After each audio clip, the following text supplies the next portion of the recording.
Hello everyone, welcome back to my YouTube channel. My name's Kristen. I am a newborn registered nurse currently in my nurse residency, and I start day shift tomorrow. I'm so excited to get a good night's sleep tonight. It is almost 10:30 and I have to be up around like 5:15. If you are wanting to know how my first day shift goes, just go ahead and keep watching.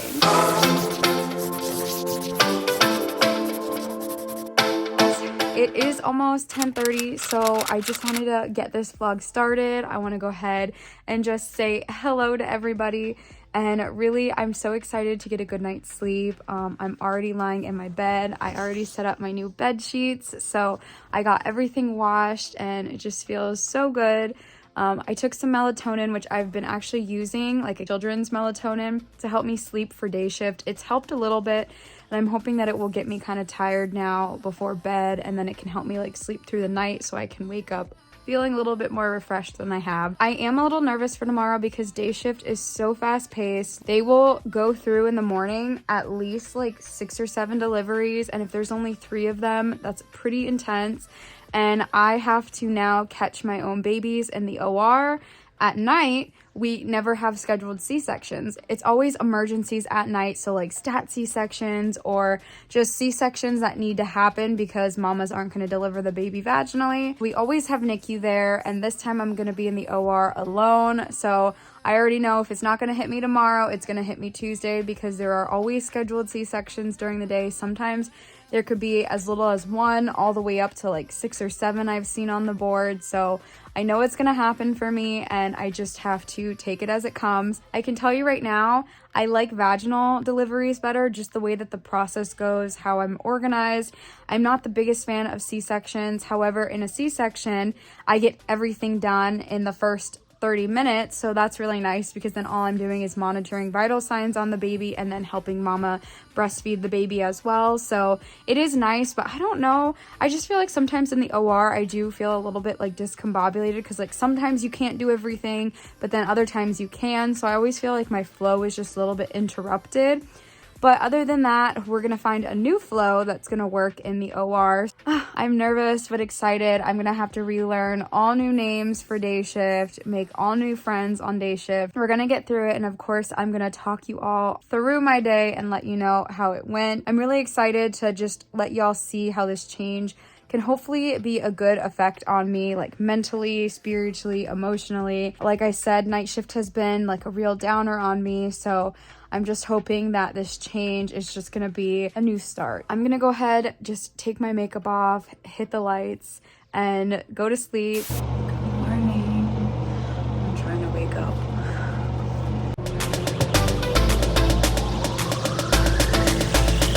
The future looks bright.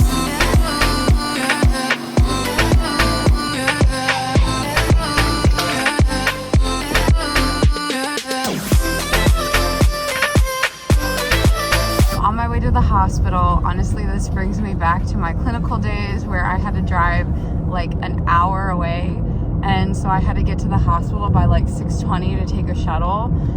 It's kind of what this reminds me of, except for the shuttle at my clinical was really fast. Like, it used to be super quick. I feel like when I used to take the shuttle at the beginning here, it is a little bit slower of a process. Don't tell anyone, but I am going to park in the visitors parking today. I struggled to wake up. I was supposed to get up and like at 5:15 be ready to go by 5:30. I didn't get up till like 5:20, so it is now 5:40, and I'm just heading on the road, so I already know I'm not going to have time to take the shuttle this morning. And it is just my first day, so I just want to make sure I get to work. And I kind of want to see how long it takes me to get there anyway.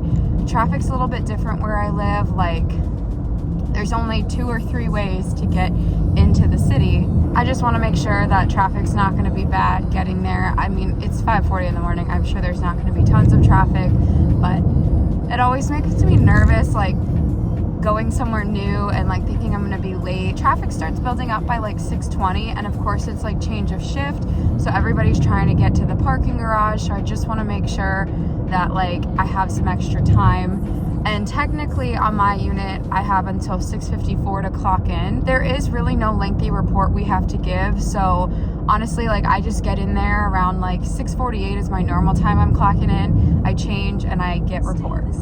Just pray for me. Just praying it's a good day. Just praying that, you know, I get through the day, especially with how busy day shift is, how many people there are. It's a little overwhelming with the amount of people that are there in the morning, and it's gonna be a good day. We've got this.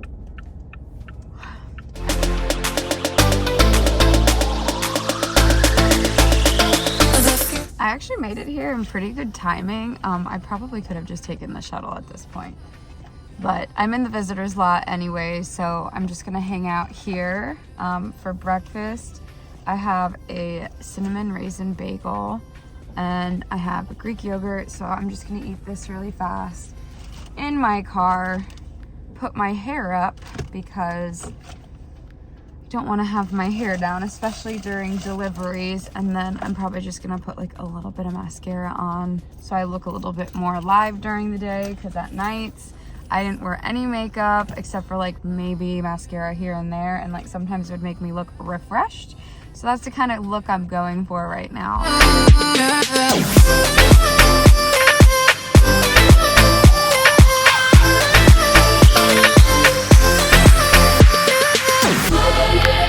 I'm gonna eat my yogurt. It's strawberry banana. They were on sale at Publix this weekend, and honestly, I keep telling myself, I'm like, my sister has a Sam's Club membership, and every time we go to Sam's, I'm like, why don't I just get the big pack?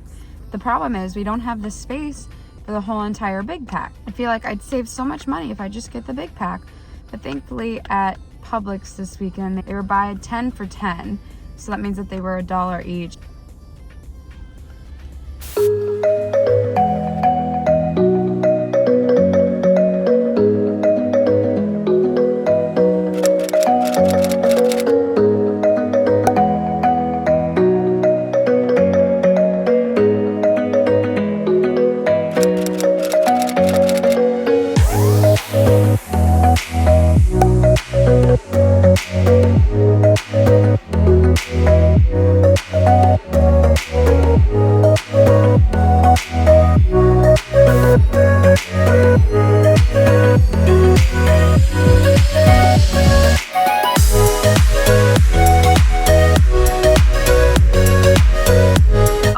My first day shift. Look at what I'm looking at right now.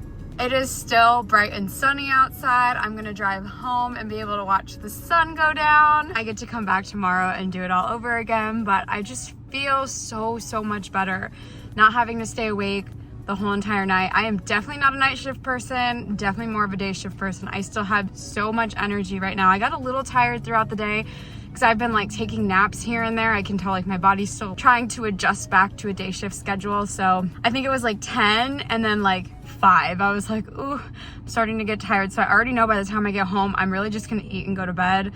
But I'm excited to drive home, and I'm gonna talk to my mom on the way home and, you know, just listen to some music, jam out, and of course let y'all know what happened throughout my day. Oh, that was so nice of the attendant. I did not have to pay for parking coming out of the hospital, so what a plus today. So I only had 2 babies the whole entire shift, which I thought was a little bit weird because for a day shift, they normally have a lot more deliveries per individual. However, now that I think we're more fully staffed, it might be a little bit more slow like it is right now. I'm not really sure, but look, I'm not complaining. I'm taking it. I was able to watch some YouTube on this day shift, and it was just nice to start days and not like have to rush into how crazy a day shift can be. So initially I was given report on a baby, but I didn't count this one in my 2 because I had this baby for like not even an hour and I hardly charted anything on this baby. Really, all I did was call report because we weren't able to transfer mom and baby until after change of shift. The first baby that I took care of was delivered by stat C-section. And you know, when those happen, everything happens so quickly. And I can't even tell you, I ran back to the OR when I heard that, got everything ready. NICU came in so fast. I had so much help. Baby was out so quickly, and I can't even tell you. I was like, I almost forgot the steps of resuscitation because of how quickly it happened. This baby was perfectly fine, nothing out of the ordinary that I had to do extra, like not even sugars. The second baby that was delivered was vaginally. I did have to take care of this baby at the same time as my other baby, but I was pretty much done with the first infant, so it was nice because I didn't have much else to worry about with my first baby. But second baby that came out was also an emergency. This infant was floppy, and if you don't know what floppy is, basically it just means the baby's not breathing, there's no tone, the baby's just not really responding at all. Unfortunately, those floppy babies hit my anxiety so hard, and I don't realize that it's bothering me until after like I get some downtime and I'm like, whoa, this has officially hit me. Like I can definitely tell I am affected by this floppy baby. So moms can develop infections, or they have certain bacteria that can cause issues within the baby. So mamas can be GBS positive, which is group strep. It's a type of bacteria, as well as mamas can also be diagnosed with choreo, which is an infection of the placenta and the amniotic fluid. So with these two cases, we do have to do an initial screening to see if baby is okay. And it really just depends on how long mom was ruptured for. Has she been treated with any antibiotics? And if she hasn't, like, what does her temperature look like? So there are things that affect whether or not a baby would need blood cultures to be done to see if baby also would need antibiotics. I did have to do blood cultures. I ended up having to do a blood draw as well. And I don't do those very often on my unit. So it definitely was a little bit of a drawback because I almost feel like a brand new nurse all over again. And I literally had to tell the charge nurse, I was like, I've done one blood draw. That's it, just one. And I've done no blood cultures. I've just watched people do them. I was like, can somebody please help me?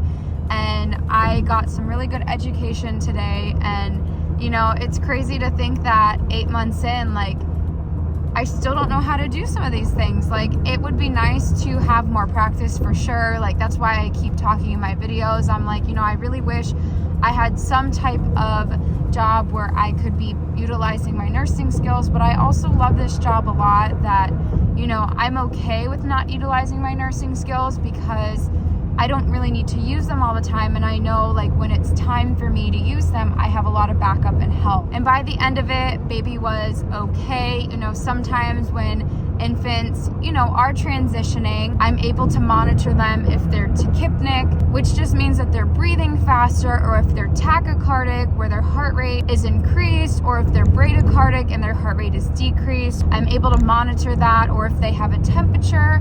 You know, I'm that first person that can help stabilize this baby in hopes that we can keep this baby rooming in with mom.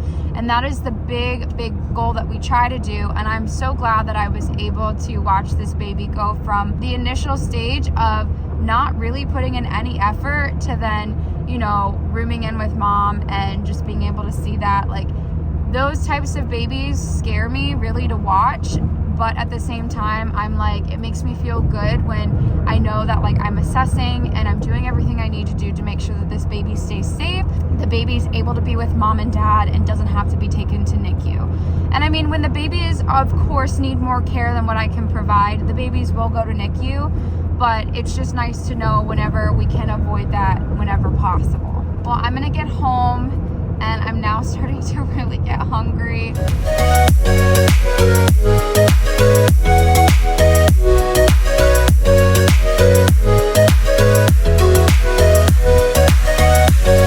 I just got home. I still obviously have to change. I'm in my work uniform, but I heated up the lunch that I brought to work that I did not eat because we ended up ordering food, and I got sushi for lunch, which just sounded so much better than the chicken at the time. But now the chicken sounds really good because my stepmom's mom made this chicken. The first time I ate it, it was so yummy. So I'm gonna eat that. I also have strawberries left over from lunch and some veggies that I'm gonna eat as well. This is just the chicken, nothing special. And then I have my strawberries laid out right here too. And my vegetables are in the fridge. Once I'm done eating, I am gonna take a shower and we'll see how far I get after that. It is shower time. I'm so ready for this.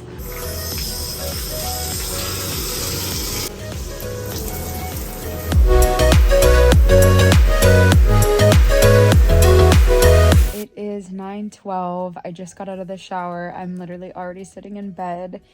I am definitely going to call it a night. This is just a normal work day where I get up, go to work, come home, and basically fall back asleep to wake up and do it all over again tomorrow. I hope you just enjoyed watching my day-to-day life and watch me get through my first day shift. And of course, I'm always looking for recommendations on what vlogs you want to watch next.